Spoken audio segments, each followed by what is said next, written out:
Essa paciente aqui, ela teve um AVC isquêmico. Nesse dia, eu anoto tudo, né? Eu gosto de anotar muito. Nesse dia, ela tinha 17 dias pós-AVC isquêmico. Então, ela tinha um quadro muito intenso de fraqueza, principalmente no hemicorpo direito. E ela também tinha uma letargia. O que é letargia, né? Todo comando simples que eu dava para ela, ela não entendia muito bem.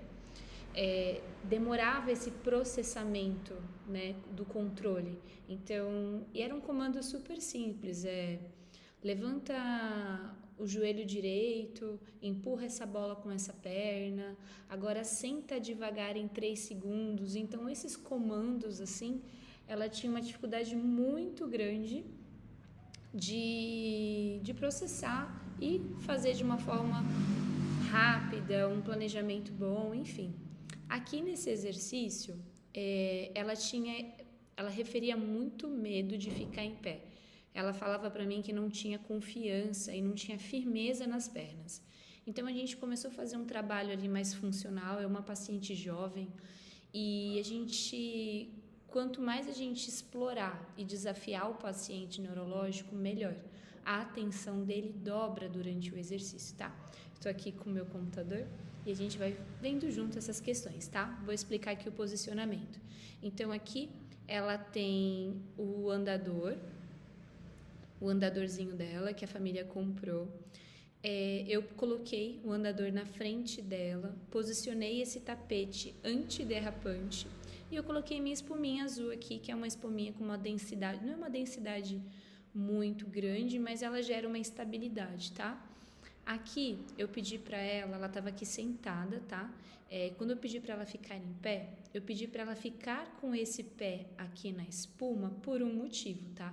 Eu queria que ela descarregasse mais o peso dela na perna mais comprometida, tá?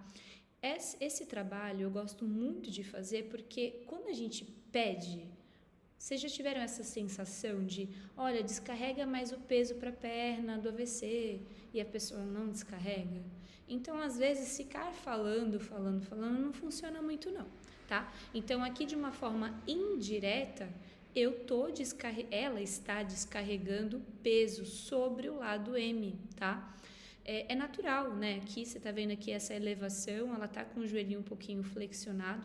Então, naturalmente, o paciente vai descarregar o peso sobre o lado M.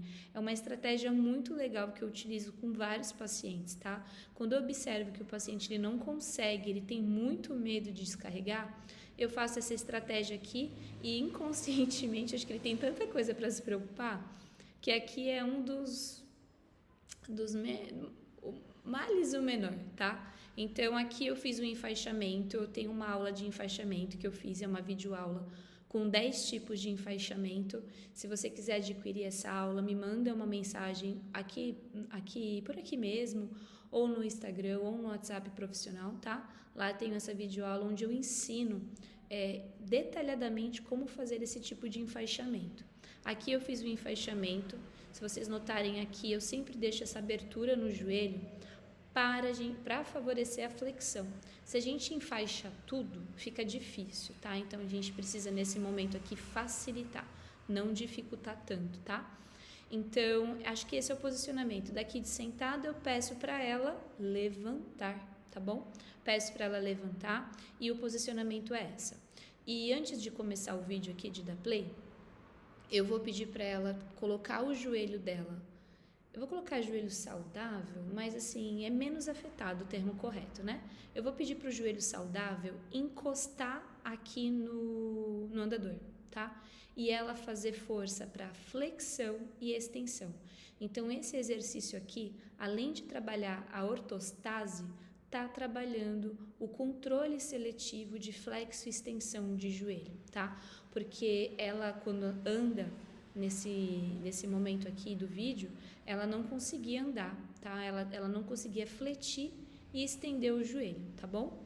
Então, acho que o posicionamento em geral é esse, tá? Vamos dar play no vídeo. Então, aqui, ó, tô pedindo para ela posicionar o pezinho dela mais para trás.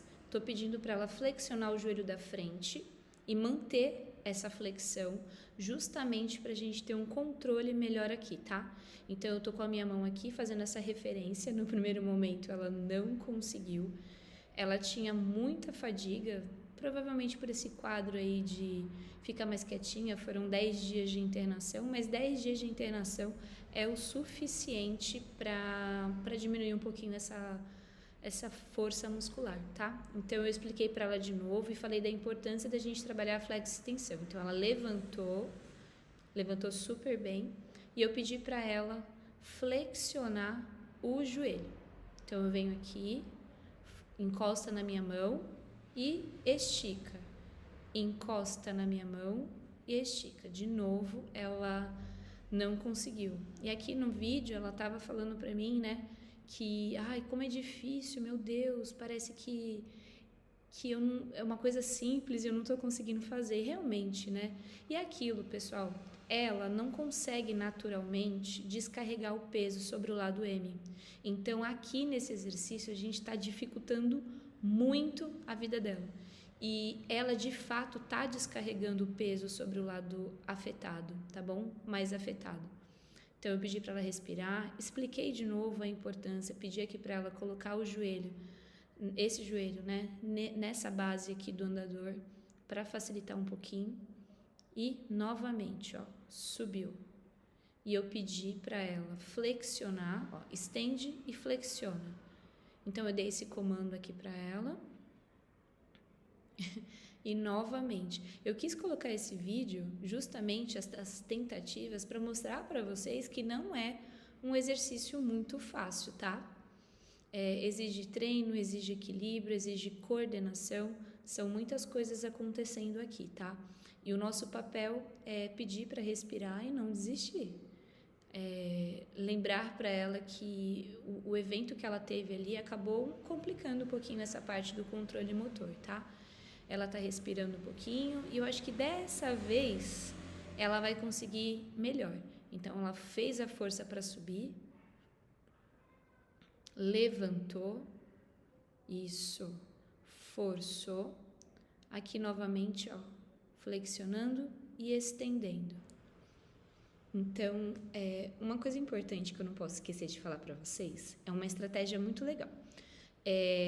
Naturalmente, quando o paciente pós-AVC, ele tem um lado mais comprometido, ele sempre coloca a perna mais forte atrás.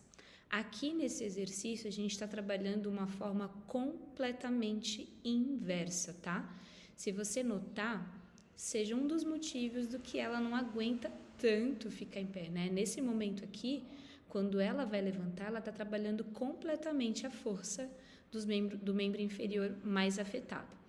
Você observa nesse exercício aqui que ele não é fácil. Ela não conseguiu concluir, eu acho que eu pedi para ela 5 repetições e ela não conseguiu, tá? Então, assim, é sim um exercício muito difícil, ao ponto de vista de controle motor, planejamento, cognição. Então, a gente está trabalhando tudo aqui.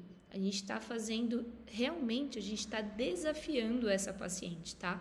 Então, eu tô aqui motivando, explicando para ela, mais uma vez, notem a força que ela faz, ó, o joelho dela até balança, né? Você viu a instabilidade do joelho? Olha como é importante o enfaixamento para dar um pouquinho mais de propriocepção, tá? Espero que vocês tenham gostado desse quadro novo que eu tô aqui no YouTube.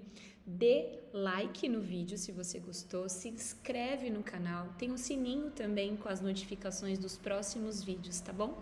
Espero que vocês tenham gostado, me ajudem demais divulgando aqui esse trabalho maravilhoso que vocês não vão ver em lugar nenhum, tá bom?